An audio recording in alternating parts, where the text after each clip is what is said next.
اعوذ باللہ من الشیطان الرجیم بسم اللہ الرحمن الرحیم نحمدہ ونصلی ونسلم علی رسولہ الکریم۔ محترم سامعین، محترم احباب، ایک نئی ویڈیو کے ساتھ، ایک نئے لیکچر کے ساتھ مدثر اقبال آپ کی خدمت میں حاضر ہے۔ سامعین اور ناظرین، جیسا کہ آپ کو معلوم ہے، خلافت راشدہ سیریز کے متعلق معلومات کا سلسلہ اور لیکچر کا سلسلہ جاری ہے۔ آج یہ اس سلسلے کا دوسرا لیکچر ہے، یہ دوسری ویڈیو ہے۔ اس کو سننے کے بعد انشاءاللہ خلافت راشدہ میں صدیق اکبر رضی اللہ تعالی عنہ کے متعلق بہت زیادہ معلومات آپ کو مل جائیں گی، اور کافی ایسی باتیں آپ کے سامنے آئیں گی جن کے بارے میں آپ شش و پنج میں مبتلا ہیں، جن کے بارے میں آپ کو تصدیق نہیں ہے، جو آپ کو صحیح طور پہ کلیئر نہیں ہے۔ تو آپ سے گزارش یہ ہے کہ اس ویڈیو کو آخر تک لازمی دیکھیے گا۔ چنانچہ آج ہم اپنے پہلے سوال سے آغاز کرتے ہیں اس لیکچر کا۔ تو پہلا سوال ہے، قرآن مجید جمع کرنے کا حکم دیا حضرت ابوبکر صدیق رضی اللہ تعالی عنہ نے، کس کو یہ حکم دیا؟ تو درست جواب حضرت زید بن ثابت رضی اللہ تعالی عنہ کو۔ آج کا ہمارا دوسرا سوال ہے، قرآن مجید جمع کرنے کا مشورہ حضرت ابوبکر صدیق رضی اللہ تعالی عنہ کو کس نے دیا؟ تو آپ اس کا درست جواب دیکھیے، حضرت عمر رضی اللہ تعالی عنہ نے مشورہ دیا۔ کب یہ مشورہ دیا؟ جنگ یمامہ میں حفاظ کی شہادت کے بعد حضرت عمر رضی اللہ تعالی عنہ نے صدیق اکبر کو یہ مشورہ دیا، اور جنگ یمامہ میں 70 حفاظ شہید ہوئے۔ یہاں پر بھی اکثر ہمارے سامعین اور قارئین اور ناظرین شک میں مبتلا ہو جاتے ہیں کہ جنگ یمامہ میں کتنے حفاظ شہید ہوئے۔ تو بخاری شریف کے مطابق جنگ یمامہ کے اندر 70 حفاظ شہید ہوئے۔ ہاں، ایک اور قول اور روایت 700 کا بھی ہے، لیکن راجح اور درست 70 ہے۔ آج کا ہمارا اگلا سوال، تدوین قرآن کا یہ کام مکمل ہوا کتنے عرصے کے اندر؟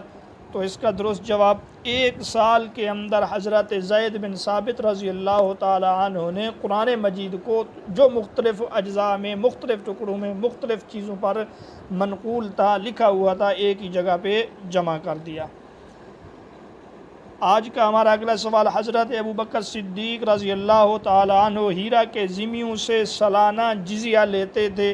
تو درست جواب ہے 10 درہم فی کس سے سالانہ جزیہ حضرت ابوبکر صدیق رضی اللہ تعالی عنہ لیتے تھے۔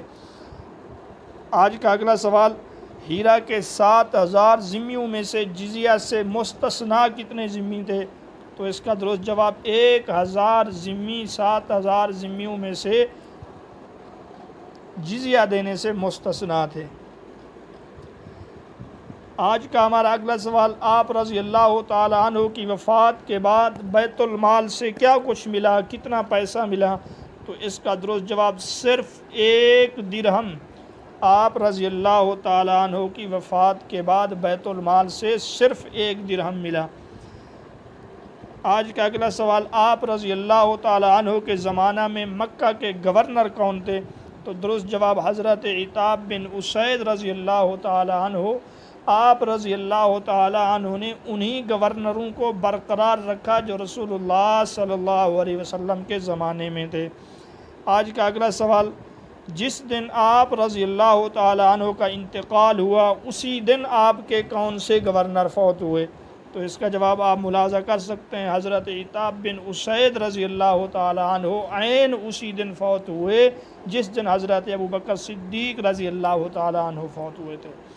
اگلا سوال، طائف میں گورنر کون تھے؟ تو درست جواب عثمان بن ابو العاص رضی اللہ تعالی عنہ طائف میں گورنر تھے۔ یہاں ایک اور طریقے سے بھی سوال بن سکتا ہے کہ اہل طائف کو ارتداد سے کس نے باز رکھا، یا اہل طائف کو مرتد ہونے سے کس نے باز رکھا؟ تو درست جواب ہے عثمان بن ابو العاص رضی اللہ تعالی عنہ۔ آج کا ہمارا اگلا سوال، صنعا پر گورنر کون تھے؟ درست جواب مہاجر بن ابی امیہ رضی اللہ تعالی عنہ۔ اگلا سوال ہے، زبید پر گورنر کون تھے یا زبید پر گورنر کون تھے؟ درست جواب زیاد بن لبید رضی اللہ تعالی عنہ۔ آج کا اگلا سوال، محصل زکوٰۃ کے عامل کون تھے، یعنی زکوٰۃ وصول کرنے کی ذمہ داری کس کی تھی؟ تو درست جواب ولید بن عقبہ رضی اللہ تعالی عنہ۔ آج کا ہمارا اگلا سوال، وفات کے وقت مسلمانوں کے مال سے آپ رضی اللہ تعالی عنہ کے پاس کیا کچھ تھا؟ تو درست جواب ہے 1 لونڈی اور 2 اونٹنیاں آپ کے پاس تھیں وفات کے وقت۔ آپ رضی اللہ تعالیٰ عنہ نے حضرت عائشہ کو فرمایا کہ میری وفات کے بعد یہ چیزیں حضرت عمر تک پہنچا دیجیے۔ آج کا اگلا سوال ہے کہ آپ کب فوت ہوئے؟ تو آپ اس کا جواب ملاحظہ کر رہے ہیں کہ 21 جمادی الثانی دن گزرنے کے بعد رات کو آپ فوت ہوئے 13 ہجری، اور سوموار کا دن تھا۔ مدت خلافت آپ کی 2 سال 3 ماہ 10 دن ہے، اور وفات سے پہلے 15 دن آپ بیمار رہے۔ اگلا سوال ہے، حضرت عمر رضی اللہ تعالی عنہ کو خلیفہ بنانے کے لیے وصیت لکھنے والے کون تھے؟ تو درست جواب آپ ملاحظہ کر سکتے ہیں، حضرت عثمان غنی رضی اللہ تعالی عنہ کو آپ نے وصیت لکھوانے کے لیے بلایا اور انہوں نے یہ وصیت تحریر کی۔ سوال پوچھا جا سکتا ہے وہ وصیت جس میں حضرت عمر رضی اللہ تعالی عنہ کو خلیفہ بنانے کا کہا گیا کس نے تحریر کی، اس کو کس نے لکھا؟ تو درست جواب حضرت عثمان رضی اللہ تعالی عنہ۔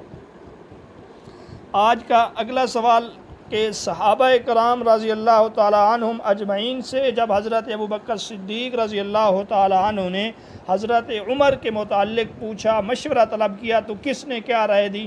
اس کے بارے میں چند سوالات۔ یہ کس نے کہا کہ ان کی اہلیت میں شبہ نہیں مگر وہ کسی قدر سخت ہیں؟ تو اس کا درست جواب حضرت عبد الرحمن بن عوف رضی اللہ تعالی عنہ سے جب آپ نے مشورہ طلب کیا تو ان کا جواب یہ تھا کہ ان کی اہلیت میں شبہ نہیں مگر وہ کسی قدر سخت ہیں۔ اگلا سوال ہے، آپ کے سامنے اتنے سخت ہیں، بعد میں کتنے سخت ہو جائیں گے، یہ کس نے کہا؟ تو اس کا درست جواب حضرت طلحہ رضی اللہ تعالی عنہ نے یہ کہا، اور جواب صدیقی رضی اللہ تعالی عنہ کے بار خلافت کی وجہ سے نرم پڑ جائیں گے۔ اگلا سوال ہے، یہ کس نے کہا ان کا باطن ان کے ظاہر سے اچھا ہے؟ تو اس کا جواب آپ ملاحظہ کر سکتے ہیں، حضرت عثمان غنی رضی اللہ تعالیٰ عنہ سے جب مشورہ طلب کیا گیا تو انہوں نے یہ جواب دیا ان کا باطن ان کے ظاہر سے اچھا ہے۔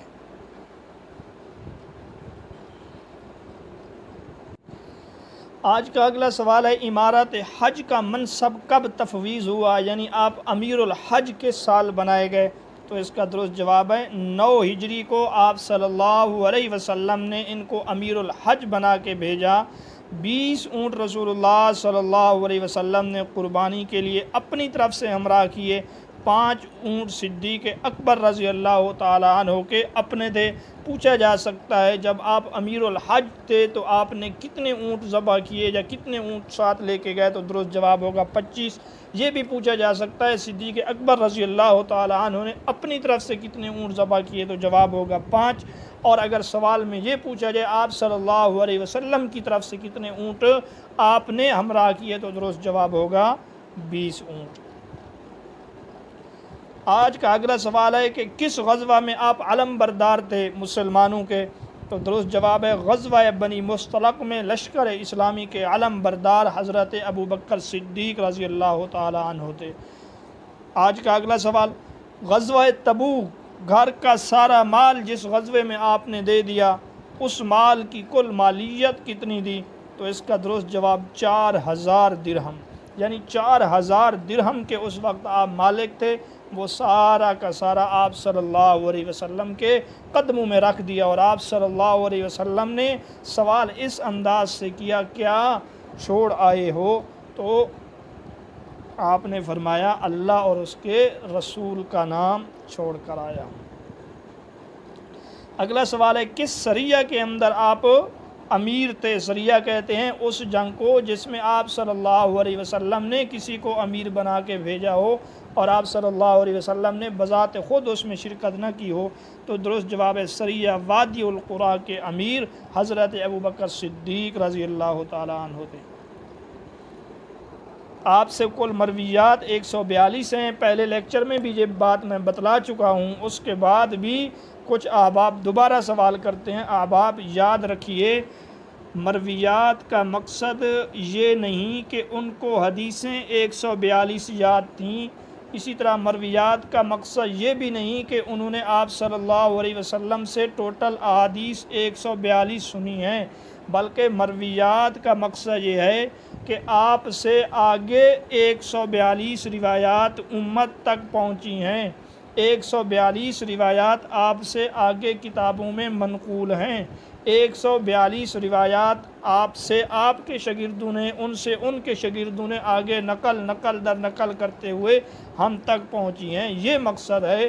تو جو حضرت ابو ہریرہ رضی اللہ تعالیٰ عنہ نے فرمایا کہ مجھ سے زیادہ احادیث عمر بن عاص رضی اللہ تعالیٰ عنہ عبداللہ بن عمر بن عاص کو یاد تھیں، حالانکہ ان سے مروی روایات 700 ہیں۔ اس کا مقصد یہ نہیں کہ حضرت ابو ہریرہ کو اس سے کم یاد ہونی چاہیے، یا یہ ہے کہ ان سے جو 700 والی بات ہے یہ غلط ہے، بلکہ مقصد یہ ہے کہ بذات خود تو ان کو حدیثیں زیادہ یاد تھیں، لیکن لوگوں نے، شاگردوں نے، تابعین نے ان سے جو روایات لے کر ہم تک پہنچائی ہیں ان کی تعداد 700 ہے۔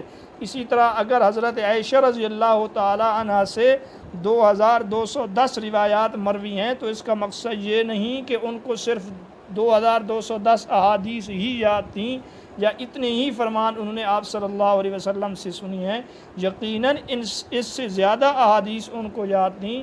مقصد یہ ہے ان کے شاگردوں نے ان سے نقل کر ہم تک اتنی روایات پہنچائی ہیں۔ آج ذخیرہ احادیث میں، احادیث کی کتابوں میں ان سے اتنی روایات ملتی ہیں، ورنہ بذات خود ان کو احادیث اس سے زیادہ یاد تھیں۔ چنانچہ 500 احادیث حضرت ابوبکر صدیق کے صحیفے کے اندر لکھی ہوئی تھیں۔ ویسے بھی سفر و حضر میں آپ کے ساتھ رہے، صلی اللہ علیہ وسلم کے ساتھ رہے، تو کئی حدیثیں ان کو یاد ہوں گی، لیکن چونکہ ان کا زمانہ کم تھا، یہ جلدی اس دنیا سے رخصت ہو گئے، تو امت تک ان کی حدیثیں کم پہنچی ہیں۔ اسی طرح حضرت فاطمہ رضی اللہ تعالی عنہ سے صرف 18 احادیث مروی ہیں۔ اس کا قطعاً یہ مقصد نہیں کہ حضرت فاطمہ نے ٹوٹل احادیث ہی 18 سنی ہیں، یا حضرت فاطمہ رضی اللہ تعالی عنہ کو احادیث آتی ہی 18 ہیں، بلکہ مقصد یہ ہے کہ ان سے لوگوں نے، ان سے شاگردوں نے، ان سے بعد والوں نے نقل اتنی احادیث کی ہیں، کیونکہ وہ آپ صلی اللہ علیہ وسلم کے بعد 6 مہینے زندہ رہیں اور اس دنیا سے رخصت ہو گئیں، لہٰذا زیادہ احادیث روایت کرنے کا ان کو موقع نہیں ملا۔ تو امید ہے اس کے بعد یہ اشکال آئندہ آپ کو کبھی نہیں ہوگا کہ جب احادیث صحیفے کے اندر ان کی 500 تھیں تو 142 کس طرح مروی ہیں وغیرہ وغیرہ۔ اگلا سوال ہے، آپ صلی اللہ علیہ وسلم کی حیات طیبہ میں صدیق اکبر مسجد نبوی کے امام رہے، کل کتنی نمازیں پڑھیں اس دوران؟ تو درست جواب آپ ملاحظہ کر سکتے ہیں، 17 نمازیں۔ آپ صلی اللہ علیہ وسلم کے زمانے میں حیات طیبہ میں آپ نے 17